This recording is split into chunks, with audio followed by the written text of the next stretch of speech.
Shri Venkateswara gold తాకట్టులో ఉన్న మీ బంగారాన్ని విడిపించి కొనబడును.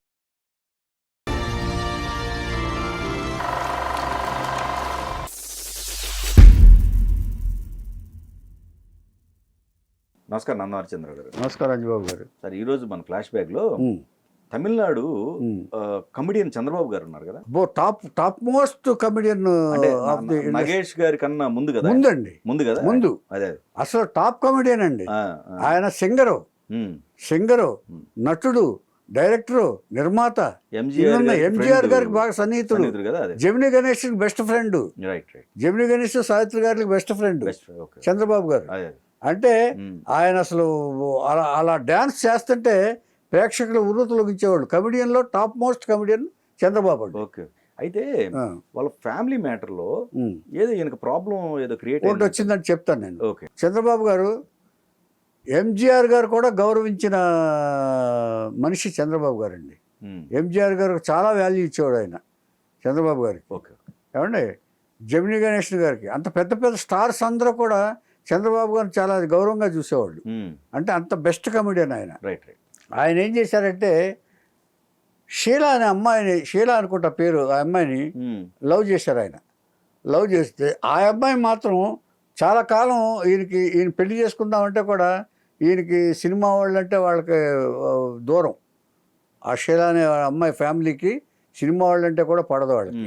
కానీ ఈయన ఎక్కడో ఒక దారి చూసి ఆయన ఆ అమ్మాయిని లవ్ చేశాడు. ఆయన లవ్ చేసి ఎన్నిసార్లు చేసినా కూడా వాళ్ళు రెస్పాండ్ కావట్లే. కాబట్టి చివరికి ఎవరితోనో చెప్పించి ఆయన ఫాదర్కి బతిమాలి మీ అమ్మాయి నాకు ఇచ్చెప్పి చివరికి ఒప్పించారు.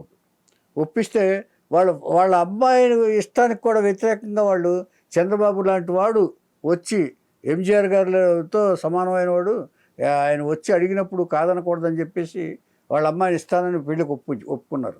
ఒప్పుకుని ఆ అమ్మాయిని కూడా ఒప్పించారు బలవంతంగా. ఆ అమ్మాయికి ఇష్టం లేదు. ఇష్టం లేదంటే ముందు తెలియదు అది ఇష్టం లేదని. ఆ అమ్మాయిని ఒప్పించారు. నాకు ఇప్పుడు పెళ్ళి వద్దు నాన్న అని అన్నది ఆ అమ్మాయి. కానీ పెళ్ళి కాదమ్మా, మళ్ళీ ఇలాంటి ఇది రాదు, పైగా ఆయన చదువుకున్నాడు, బాగా చదువుకున్న ఎడ్యుకేటెడ్, సినిమాలో ఉన్నా కూడా బాగా ఎడ్యుకేటెడ్, ఆయన ఇంగ్లీష్ తప్ప రాదు, బాగా ఎడ్యుకేటెడ్, అంత సంస్కారవంతుడు ఇక్కడ దొరకడం మనకి అని చెప్పేసి బలవంతంగా తల్లిదండ్రులు పెళ్లి చేశారు. పెళ్లి చేసిన తర్వాత ఫస్ట్ నైట్ అరేంజ్ చేశారు. ఫస్ట్ నైట్ అరేంజ్ చేసిన తర్వాత ఆవిడ చాలా మరోజుగా కూర్చున్నావిడ. పెళ్లి జరిగిన ఉత్సాహం కానీ, చంద్రబాబు లాంటి స్టార్ కమెడియన్ని పెళ్లి చేసుకున్న సంతోషం కానీ ఎక్కడ కనపట్టలేదు. ఈయన సైకాలజిస్ట్ కదా, కనిపించాడు, చూశాడు. చూసిన తర్వాత అమ్మాయి దగ్గరకు వచ్చి అడిగాడు, ఏంటి వాట్ హ్యాపెండ్, మన ఏం జరిగింది, ఏదన్నా లోపం జరిగిందా, ఏదన్నా అడిగింది అని అడిగాడు ఆయన. ఒక్కసారి బోర్ నేర్చింది. అప్పుడు సముదాయించి ఏం జరిగిందో నాతో చెప్పు, ఐ కెన్ అండర్స్టాండ్, ఎంచేత నీ బాధ ఏదన్నా ఉంటే నాతో చెప్పు అంటే, I did not love you, ఈ మ్యారేజ్ అంటే నాకు ఇష్టం లేదు, నేను ఒక అబ్బాయిని లవ్ చేశాను, అతనంటే నాకు చాలా ప్రాణం, కానీ మీరు బలవంతంగా మీ ఇన్ఫ్లుయెన్స్ ఉపయోగించి నన్ను పెళ్లి చేసుకున్నారు, that I did not like it అంది. ఒక్కసారిగా ఫస్ట్ నైట్ రూమ్లోంచి వచ్చేసాడు, బయటకు వచ్చేసి అప్సెట్ అయిపోయాడు. అప్సెట్ అయి తాగటం మొదలుపెట్టాడు. ఓకే, అక్కడి నుంచి తాగటం మొదలుపెట్టి ఎందుకు సినిమా కెరీర్ వదిలేసుకున్నాడు మళ్ళీ. సినిమా అంటే అక్కడి నుంచి అప్సెట్ అయ్యాడు. అప్సెట్ అయ్యి తాగటం మొదలుపెట్టాడు. అంటే తను ఎంత లవ్ చేశాడో దీన్ని బట్టి అర్థమవుతుంది. అంటే వన్ సైడ్ లవ్ ఇది. ఆవిడ ఇంకో అబ్బాయిని లవ్ చేసింది, ఈవిడ లవ్ చేశాడు. ఇప్పుడు ఇదిలో డిఫరెంట్ కథ, ఒక విచిత్రమైన కథ ఇది. అమ్మాయి వేరే వాడిని ఇతనికంటే ఘారంగా ప్రేమించింది అతన్ని. చంద్రబాబు సినిమా వాడు, ఒక సినిమా స్టార్ కమెడియన్ అని కూడా ఆ అమ్మాయి ఆలోచించలే. ఆ అమ్మాయి ప్రేమను ఎక్కువగా భావించింది. ఏమండి, ఇతను ఇది కాబట్టి పడుకున్నాడు. దాంతో అప్సెట్ అయ్యాడు. అప్సెట్ అయిన తర్వాత ఏం చేయాలో తెలియలేదు. 6 నెలలు అలాగే ఉంచాడు. కన్విన్స్ చేయడానికి ట్రై చేశాడు. ఇది పెళ్ళైన తర్వాత మామూలుగా ఉంటారు కదా, కొంతమంది కన్విన్స్ చేయడానికి ఒక 5-6 నెలలు కన్విన్స్ చేశాడు. ఇక కన్విన్స్ చేసినా కూడా అమ్మాయి మారల. అంటే ఎంత బాగా లవ్ చేస్తుందో చూడండి. అమ్మాయి మారల.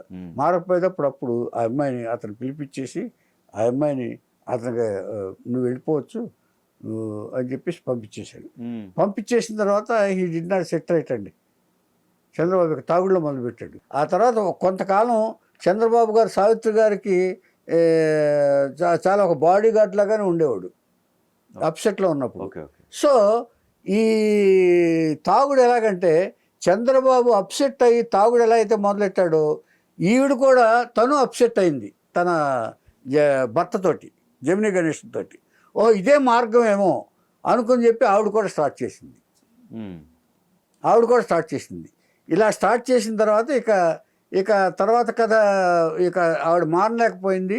ఇక ఎప్పుడు మందు తాగటం, ఇచ్చేయటం, విపరీతమైన ఇచ్చేసుకోవడం వస్తుంది. ఇలాగ షూటింగ్లు కూడా చేస్తుంది.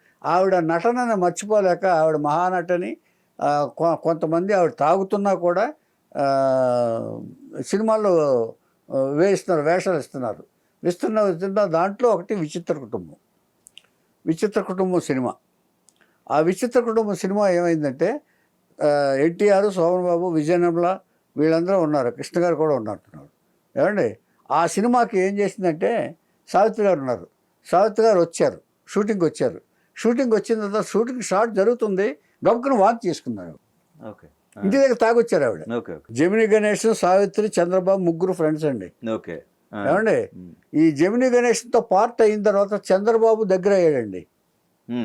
ఏమండి అక్కడ ఈవిడికి మందు కూడా అలవాటు అయిందండి. మందు కూడా అయిన తర్వాత దాన్ని మానలేకపోయిన తర్వాత ఇక ఆ తాగుతూనే షూటింగ్స్కి అటెండ్ అవుతుందండి. అక్కడ తక్కువ ఉంటాయి సినిమాలు కూడా వరుసగా వచ్చినాయి. ఇప్పుడు మేము కూడా ఒక సినిమా బుక్ చేసి ఒక సినిమా బుక్ చేసిన తర్వాత మరి షావుకార్ జానకి గారిని పెట్టాం మేము. ఈవిడ వచ్చి తాగి ఆ లెన్స్ ఏమిటి, ఈ లెన్స్ ఏమిటి ఇలా అనేది ఆవిడ. ఎక్కువ మాట్లాడేది ఆవిడ. అయితే ఇప్పుడు లాభం లేదు, మనకు కంట్రోల్ ఉండదని చెప్పేసి ఆవిడని తీసేసి ఇవి పెట్టేసాము. అంచేత ఇలాంటి జరిగినప్పుడు ఆవిడ ఒకసారి విచిత్ర కుటుంబ షూటింగ్ వచ్చింది. దానికి కెఎస్ ప్రకాష్ రావు గారు డైరెక్టర్, రాఘవేంద్ర గారు ఫాదర్, రామారావు గారు, శోభన్ బాబు గారు, కృష్ణ గారు, విజయనిర్మల గారు వచ్చారు. షాట్ జరుగుతుంటే గబుక్కును వాంతి చేసుకున్నారు షాట్లో. గబుక్కును విజయనిర్మల గారు తీసుకెళ్ళి ఆవిడ్ని, అంటే ఆవిడంటే గౌరవం కదా, తీసుకెళ్ళి మేకప్ రూమ్ తీసుకెళ్ళి మొత్తం సపరీలు చేసి మొత్తం కడిగి ఇచ్చేసేసి పడుకోబెట్టి సెట్కి వచ్చిన తర్వాత వీళ్ళందరూ డిస్కస్ చేసుకున్నారు ఏం చేద్దాం ఇది అని చెప్పి. సరే ప్యాకప్ చెప్పేద్దాం అని సావిత్రి గారు మేలుకుంటే చెప్పేసి రండి అని చెప్పేసి ఎవరినో పంపించారు, మేనేజర్ పంపిస్తే. అంటే ఎందుకు చెప్తున్నానంటే ఇది సావిత్రి గారి యొక్క సిన్సియారిటీ, క్రమశిక్షణ కోసం చెప్తున్నాను. పడుకున్నారు ఆవిడ, పడుకుని తల దిమ్ముగా ఉంది, పడుకున్నారు. మేనేజర్ వచ్చి అమ్మ ప్యాకప్ చెప్పమన్నారు, మీరు ఇంటికి వెళ్ళొచ్చు అని చెప్పేసి. వద్దు ఆపండి, ఒక అరగంట నాకు టైం ఇమ్మని చెప్పు ఆవిడ రిక్వెస్ట్ చేసింది. షూటింగ్ ఆపొద్దు, నా గురించి ఇంతమంది క్యాస్టింగ్ మొత్తం అప్సెట్ అయిపోతుంది, నా డైరెక్టర్ గారిని ఒకసారి రిక్వెస్ట్ చేసి నాకు చెప్పండి, వచ్చి నేను ఒక అరగంట రిలాక్స్ అయ్యి వచ్చేసి యాక్ట్ చేస్తానని చెప్పాను. నేను వచ్చేస్తాను, సెట్కి వచ్చేస్తాను అని చెప్పాను. వచ్చిన తర్వాత వాళ్ళు యాక్సెప్ట్ చేసిన తర్వాత ఈవిడ మళ్ళీ మొత్తం రిలాక్స్ అయ్యి ఆ నిమ్మరసం అన్నీ తాగి సెట్కి వచ్చి కంప్లీట్ ఆ వేళ షూటింగ్ అంతా చేసేసి వాళ్ళు అనుకున్న వర్క్ చేసిన తర్వాత ఇంటికి వెళ్ళింది. అది సావిత్రి గారు. ఇది ఎందుకు చెప్తున్నానంటే ఆవిడ ఎంత క్రమశిక్షణతో ఎంత మర్యాదగా ఆవిడ షూటింగ్ ఫినిష్ చేశారంటే, అలా ఆనాటి నటుల గురించి చెప్పుకోవాల్సి వస్తే మనం వాళ్ళ మర్యాద, వాళ్ళు ఎక్కడా షూటింగ్ అప్సెట్ కాకూడదనే ఆలోచన విధానం, దాని గురించి చెప్పడానికి ఇన్స్టెంట్ చెప్పాను.